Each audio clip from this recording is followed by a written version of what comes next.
The most crushing experience of my life was on a toilet seat in a luxury hotel. So here's what happened. My mom was so excited about my internship at the hotel that she cooked up the most unhealthy breakfast, which was delicious, even though it made my stomach feel extremely bloated.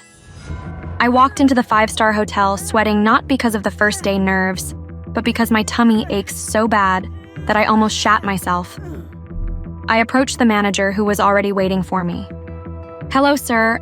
Mia, welcome to your first day. Thank you. I need to use the... To start, I need you to go to room 405, one of our royalty rooms. Use this card to enter and leave this file on the table. Will you be able to manage that?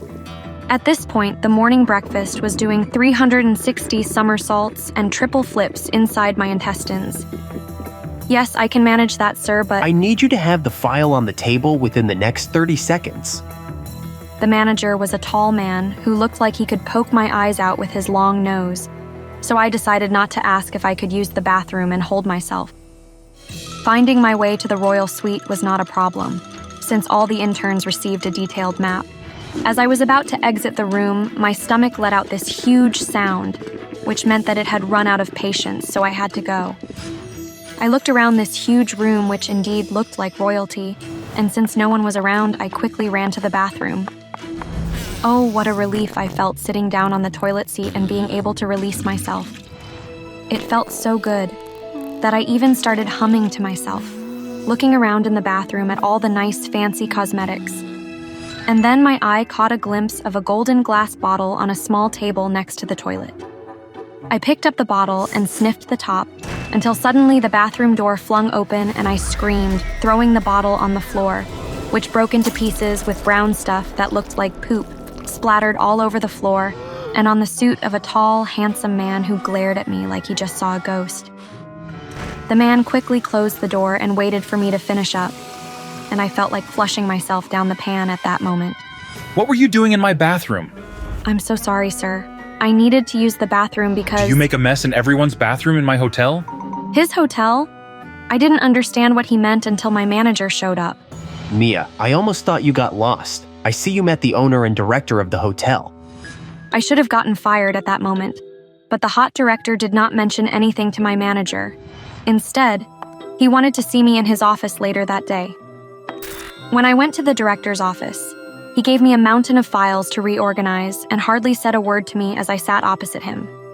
I wondered if this was my punishment for making a number 2 in his golden toilet, or did he seriously needed my help?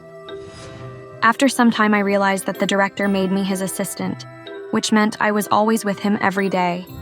It was an unusual way of promoting someone, but I went with the flow until one day we got stuck in an elevator together. Okay, I'll relax. How could I? I've been scared of closed places ever since Halloween when a group of mean kids at my school locked me up in a janitor's room and I started seeing ghosts and spiders. Are you okay? You look scared. I clenched my fists, nodding yes, as my sweat glands started opening up and my blouse started looking like I jumped into a pool of water. Then all of a sudden, the director held my hand gently, which almost calmed me down. But then he moved closer to me and looked deep into my eyes with his melting brown eyes, and I became so nervous that I couldn't control what happened next, as the director pushed my hair behind my ears and said, Relax, I've got you. I closed my eyes thinking he was about to kiss me, so I pouted until he suddenly looked at me like I was crazy. Even though he was a hottie, this man had a heart of a beast. How could I have been so stupid? What are you doing? Oh, I thought you... Before I could embarrass myself any further, the elevator door opened, but he closed it again, leaned over, and kissed me. I was weak in my knees, and my brain stopped functioning. Was this seriously happening to me?